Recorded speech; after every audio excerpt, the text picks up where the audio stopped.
قرآن کہتا ہے فَإِنَّهَا لَا تَعْمَلُ الْأَبْصَارُ وَلَكِنْ تَعْمَلُ الْقُلُوبُ الَّتِي فِي الصُّدُورِ، ان لوگوں کے آنکھیں اندھی نہیں ہے، ان کے دل اندھے ہیں۔ دل کا اندھا ہونا یہ بربادی ہے۔ دل کا اندھا ہونا یہ ہے کہ انسان کو اعمال میں کچھ نظر نہیں آتا ہے، نماز میں کچھ نظر نہیں آتا ہے، ذکر میں، تلاوت میں، اللہ کو سب کچھ پیسے میں نظر آ رہا ہے، یہ دل کا اندھیرا ہے۔ صحابہ کے دل روشن تھے۔ ایک صحابی باغ میں نماز پڑھ رہے ہیں، رکعتیں غلط ہو گئی کہ 3 پڑھی ہے یا 4، وہ یہ باغ اس لیے میرے یہ نماز 50,000 اس زمانے کے 50,000 کی بات ہے، ابھی تو لاکھوں بنتے ہیں، صدقہ کر دیا اس نے میرے نماز کو۔ اب چھوٹی سی دکان ہمارے نماز کو ضائع کر رہا ہے، ہم اس نقصان بھی نہیں سمجھتے۔ اور دل اندھیرا ہے، اندھیرے کے فیصلے غلط ہوتے ہیں، اندھیرے کے فیصلے غلط ہوتے ہیں۔ ساری دنیا اندھیرا ہے، ہدایت کی روشنی نہیں ہے۔ ہدایت کی روشنی محنت سے حاصل ہوتی ہے، عبادت سے ہدایت وہ روشنی نہیں ملتی ہے، وہ مجاہدے سے ملتی ہے۔ والذین جاہدوا فینا لنہدینہم سبلنا، جو دین کے لیے قربانی کرے گا یہ ہدایت کی روشنی ان کو ملے گی۔ اللہ ہم سب کے لیے آسانیاں کر دے۔ تو فرماتے ہیں یہ ایک حدیث آج یاد کرو، پھر نماز کے بعد پھر دہراؤں گا، کم از کم اس بیان میں سے ایک حدیث تو یاد کیا کرو خدا کے بندو۔ صحابہ کہتے ہیں کہ ہم نبی علیہ السلام سے ایک حدیث سنتے تھے، نبی علیہ السلام چلے جاتے تھے، ہم اس حدیث کو اس مجلس میں 60 مرتبہ دہراتے تھے، حتی یزرع فی قلوبنا، یہاں تک کہ وہ حدیث ہمارے دلوں میں کاشت ہو جاتی۔ پھر کیا فائدہ ملے گا حدیث کو یاد کیا؟ یقین کرو جب تم نے نبی کی ایک بات یاد کی اور اس پر عمل کیا، آگے مجلسوں میں بیان کرتا ہے، اس وقت تو نبی کی دعا کا نشانی ہے۔ نبی نے دعا کی قیامت ہر انسان کے لیے، نظر اللہ عمران سمع منا شیئا فبلغه کما سمعه، اللہ اس انسان کو سرسبز و شاداب رکھے جو میری بات سنے، یاد کرے، پھر آگے پہنچ جائے۔ نبی کی بات کو یاد کرنا، پھر دوسرے باتوں کے بجائے مجلس میں نبی کی حدیث بیان کرنا، اس وقت جیسا ہے جیسے ابھی تمہارے لیے نبی دعا کر رہا ہے، سارے نبیوں کا سردار کتنے۔ تو آج تو یہ حدیث یاد کرو، یہ ایک حدیث۔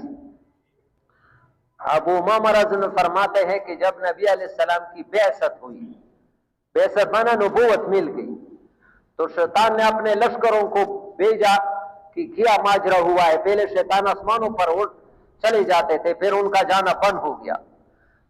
ابلیس جو ان کا بڑا ہے، جیسے ہمارے انسانوں میں پہلا انسان آدم علیہ السلام ہے، شیطانوں کا بڑا ابلیس ہے، اس نے لشکر بھیج دیے۔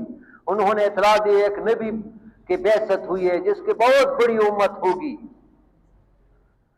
ابلیس نے کہا تم دیکھو ان میں دنیا کی محبت بھی ہے، دنیا کی محبت بھی ہے۔ اطلاع ہے کہ ہاں۔ ابلیس نے کہا پھر مجھے کوئی پرواہ نہیں ہے کہ وہ بتوں کی عبادت کرے، میں ان پر 3 چیزیں مسلط کروں گا۔ کتنی؟ ایک ناجائز طریقے سے مال کمانا، دوسرا ناجائز جگہوں میں خرچ کرنا، تیسرا جہاں خرچ کرنے کی جگہ ہے وہاں ہاتھ بند کرنا۔ یہ ابلیس کا فرمولہ ہے۔ ہاں پھر یہ حدیث دہراتا ہوں۔ ابو امامہ رضی اللہ عنہ فرماتے ہیں جب نبی علیہ السلام کو اللہ نے نبوت کی بعثت ہوئی تو ابلیس نے اپنے لشکروں کو بھیجا، پھیلایا کہ بتاؤ یہ کیا ہو گیا ہے۔ اطلاع یہ کہ ایک نبی کی بعثت ہوئی ہے جس کی بہت بڑی امت ہے، بہت بڑی امت ہے۔ ابلیس نے کہا تم جا کر کے معلوم کرو کہ ان کے دلوں میں مال کی محبت ہے۔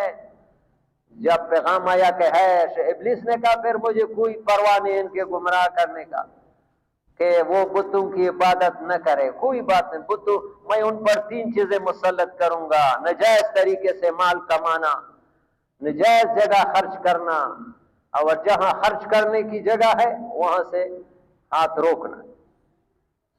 تو کیا رہے ہیں، ابلیس کے راستے پر جائیں گے یا اس کے خلاف چلیں گے؟ سوچنا غلط طریقے سے مال نہ کماؤ، نہ خرچ کرو، صحیح اللہ برکت دے گا۔ اللہ ہم سب کو شیطان کے مکر سے بچائے اور صحیح راستے پر لائے۔ سب سے بڑا راستہ میرے پیارے بھائیوں دین کی طرف آنے کا، اللہ سے رو رو کر مانگنا ہے، یا اللہ ہم سے بھی دین کا کام لے لے، تھوڑی سی زندگی ہے، کل قیامت میں خالی ہاتھ کھڑے نہ ہو۔ یقین کرو میرے پیارے بھائی، حدیث میں ہے انسان اتنا اپنے آپ پر غصے ہوگا کہ اس بات کو یہاں تک کہے گا وَيَوْمَ يَعَدُّ الظَّالِمُ عَلَى يَدَيْهِ يَقُولُ يَا لَيْتَنِي اتَّخَذْتُ مَعَ الرَّسُولِ سَبِيلًا یا لیتنی لم اتخذ فلانا خلیلا، پھر روئے گا لیکن وہاں رونے کا کچھ نہیں ہے، ابھی موقع ہے آدمی تھوڑا ہوش میں کرے کہ مرنا تو ہے، کل قیامت کے دن اللہ کے سامنے حاضری ہو، ہاں ہر انسان دو بعد اللہ کے سامنے کھڑا ہوگا، ترجمان نہیں ہوگا، ما منکم الا سیکلمہ ربہ لیس بینہ وبینہ ترجمان، ہر انسان اللہ کے سامنے دو بعد فینظر ایمن منہ فلا یرى الا ما قدم، دائیں دیکھے گا تو دنیا میں جو اعمال کیے، وینظر اشأم منہ فلا یرى الا ما قدم، وینظر تلقاء وجہہ فلا یرى الا النار، سامنے دوزخ، فاتقوا النار ولو بشق تمرہ، دوزخ سے بچو اگر ایک کھجور کا دانہ کیا ہو